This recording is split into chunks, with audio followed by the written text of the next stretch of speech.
Wamenaker buka suara soal bos Ritex Iwan Setiawan ditangkap, minta tetap wajib bayar pesangon ke buruh. Wakil Menteri Ketenagakerjaan, Wamenaker, Immanuel Ebenezer Gerungan mengatakan Komisaris Utama PT Sri Rejeki Isman, Sritex, Iwan Setiawan Lukminto tetap wajib memenuhi pesangon dan hak-hak buruh Sritex korban PHK di perusahaannya. Tanggung jawab itu harus dibebankan ke manajemen yang lama, ujarnya menanggapi penetapan Iwan sebagai tersangka kasus korupsi penyalahgunaan kredit perbankan, Kamis, 22 Mei 2025. Jadi namanya Wawan. Jadi mirip-mirip nih namanya nih.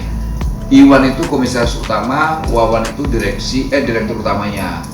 Nah, saya sampaikan ke dua orang ini untuk bisa membayar kewajiban terkait pesangon. Nah, tapi ya begitu, mereka bilang ya tanggung jawab ini bukan tanggung jawab kami lagi, Pak. Alasannya apa? Karena itu sudah di wilayah kurator. Nah, sampai di situ yang bisa kita upayakan ya ngebangun komunikasi, tapi kita lihat nanti ke depan. Tapi yang pasti siapapun punya tanggung jawab terhadap kewajiban yang harus dibayarkan ke buruh ya. Tapi kita akan tetap mengawal terkait kewajiban-kewajiban yang belum terpenuhi terhadap kawan-kawan buruh Sritex.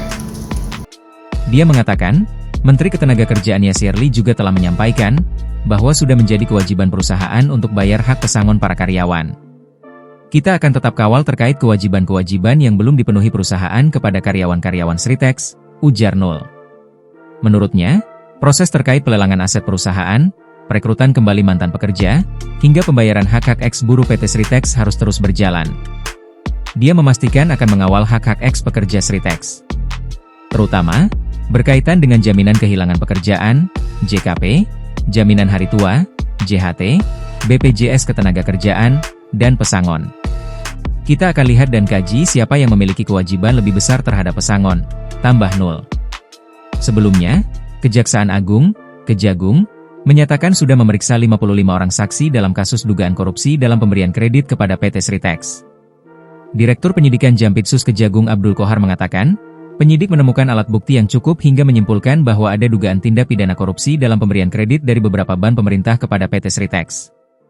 Nilai total outstanding atau tagihan yang belum dilunasi hingga Oktober 2024 sebesar 3,6 triliun rupiah. Download Tribun X sekarang, menghadirkan lokal menjadi Indonesia.